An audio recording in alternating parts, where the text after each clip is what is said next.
Hey everyone, Scott and I are here at Comic-Con 2016, just got out of the Marvel Studios panel, where, outside of the new trailer for Doctor Strange, they also showed us about 5 minutes of the movie, and it was the sequence where Doctor Strange first meets the Ancient One. There's also some stuff with Wong, but let's talk about the scene, the extended kind of scene that they showed us. We've seen part of it in the trailer, in the first trailer, where she kind of forces his astral form out for a bit, but we see everything that leads up to that moment and sort of what happens after it, which is he kind of is introduced to the monastery, I guess, where the Ancient One lives, and he meets the Ancient One for the first time, and he thinks it's this person sitting over there. It's like a Ra's al Ghul moment. Yes. And it's actually the person serving him tea turns out to be Tilda Swinton as the Ancient One. And I have to say, she really stole those scenes. Yeah, she was good. I think could steal, I mean, at least in this sequence, she stole it away from Cumberbatch. She was kind of funny and cool, and she was not what I was expecting from the Ancient One. I didn't like Cumberbatch in this, did you? I gotta say, that American accent still isn't working for me,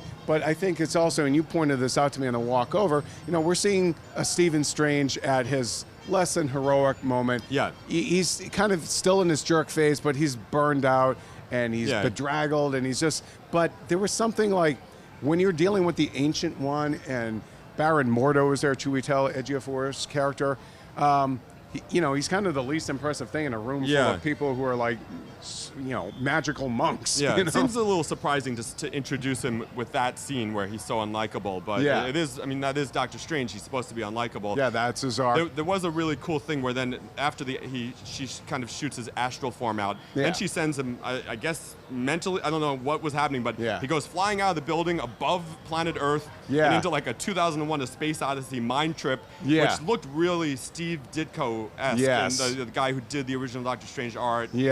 And it really had that feel, which I thought that was cool. I liked that. That was cool. And then, you know, a lot of kind of Inception-esque kind of moments of like the city kind of turning in on itself. And then we saw some, you know, Christine Palmer. Yes, that's who Rachel McAdams is playing. Get a little more details on that character.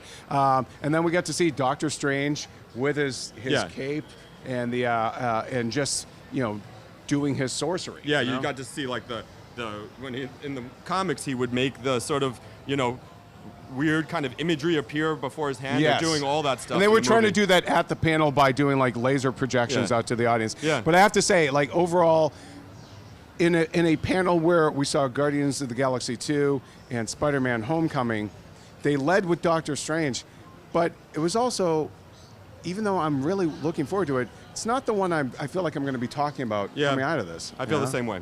You know? Well, we're still hopeful for Doctor Strange. I think it's going to be great. We all trust Marvel. We love Marvel. That's true. So I just want to see more at this point. So for all things Marvel Studios, keep it here on IGN.